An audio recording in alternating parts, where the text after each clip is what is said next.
Imagine it's 2028. America's at the ballot box. But this time, the candidates aren't just politicians, they're icons from the page of comics. We're going to run a full election simulation. Who would the Republican nominee be? Who would the Democrat be? How would they campaign? And who would actually win? Let's jump into it. So for me, I think the Republican nominee would be Amanda Waller. Her background is a ruthless head of Task Force X, national security hawk, and master manipulator. She would probably appeal to people that projects toughness, law and order, American first energy. She sells herself as someone who does what it takes no matter the cost. Though her drawback is that she's known for authoritarian streaks and moral compromises.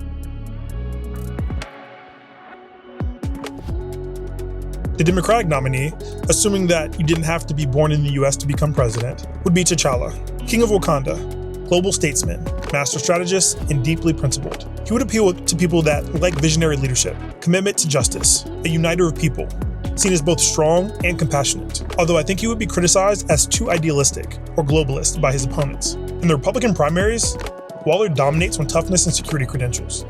She'd probably have a message like, "You want safety? I've commanded the worst of the worst and kept you safe. Imagine what I can do for America." She'll crush softer rivals by outflanking them on the strength.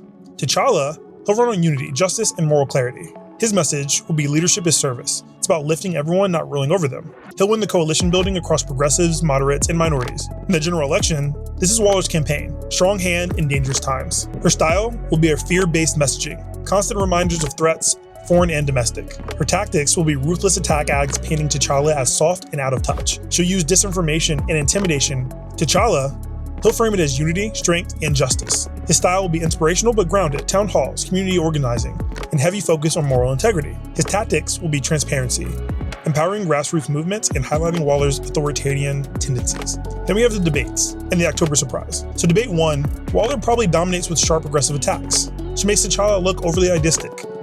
The polls probably come in split. Second debate, a town hall style, T'Challa shines, connects with voters personally, gives practical solutions, while Waller looks cold. T'Challa takes the ground here. On the third debate, Waller unleashes scandals and fear-driven narratives. T'Challa calmly dismantles the attacks, doubles down on integrity, and wins undecideds. Waller's moves will be to release disinformation campaigns, tying T'Challa to foreign interface. T'Challa's counter will be providing complete transparency, open financials, verifiable records, independent media verification. Waller's attacks backfire, painting her as manipulative. We all go to vote, and the outcome is Waller loses. And she loses because competence alone can't outweigh trust deficits. Authoritarian streak alienates independents and moderates. Fear tactics spark backlash among younger voters and suburban families tired of polarization. T'Challa wins because he builds broad coalitions by appealing to service, integrity, and unity. He wins debates 2 and 3 by staying calm under pressure. Ground game drives record turnout among young voters and first-time voters. So the final verdict will be T'Challa, the Black Panther, becomes the 2028 President of the United States after and only abdicating his throne in Wakanda. In this simulation, Waller played the ruthless operator and nearly pulled it off. But in the end, election came down to trust. T'Challa's moral clarity, transparency, and unity-first leadership carried him to victory. And that's a lesson from real life. Fear may win moments, but trust wins movements.